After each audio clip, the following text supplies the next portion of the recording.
Is it now a two-person race with less than 5 weeks to go until the Wisconsin April primary? Let's talk with Waukesha County GOP grassroots activist Robin Moore and Democratic strategist and founder of Zepecki Communications, Joe Zepecki. I want you both to listen to President Trump today, sounding like a political pundit. Here's what he said about last night's results.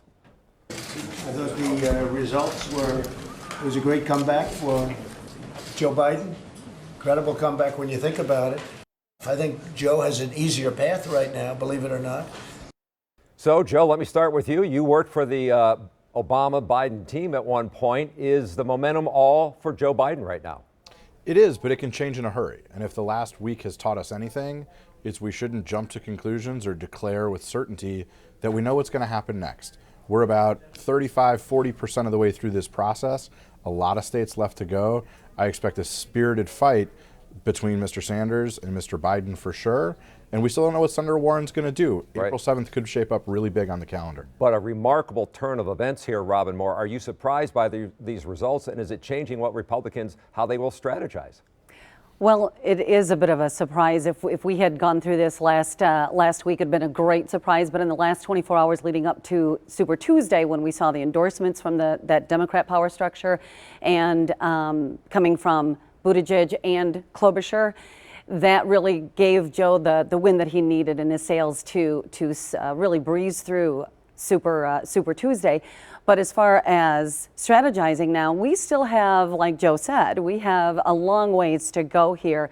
And one of the things that I think we'll see in either case is either a stark contrast between what America should look like under a president who will lead them to prosperity versus socialism, or a president who actually works and gets things done versus a president who really not sure that he's going to make it through a full presidential term. Well, let's talk about that. I mean, when you look at this race, I mean, it is too early to call who's going to be going up against President Trump. But Joe, when you look at that, you feel both of these candidates can equally take on the president? Absolutely. And just the last couple of days have demonstrated why.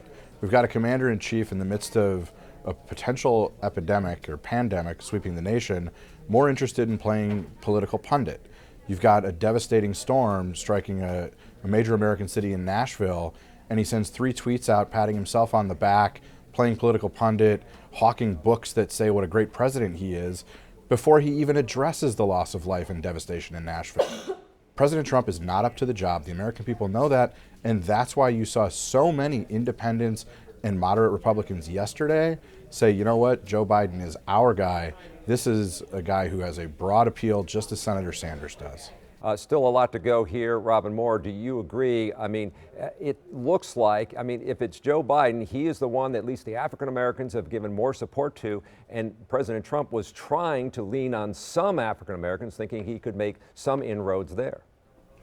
And he has, because he's working for all Americans, and we have seen his support strengthen in both the African American field and the Hispanic field as well, because what the president is doing is making sure that Americans across the board, no matter where you come from or what your background is, you're going to have the opportunity to be prosperous, safe, and grow and build a family here and put down roots and live the American dream. All right, I'll have to leave it there. I'm going to have you both back because I really want to see what's going to happen in Wisconsin here, at least on April 7th, with both of these candidates, with Bernie Sanders and Joe Biden. Thank you for now.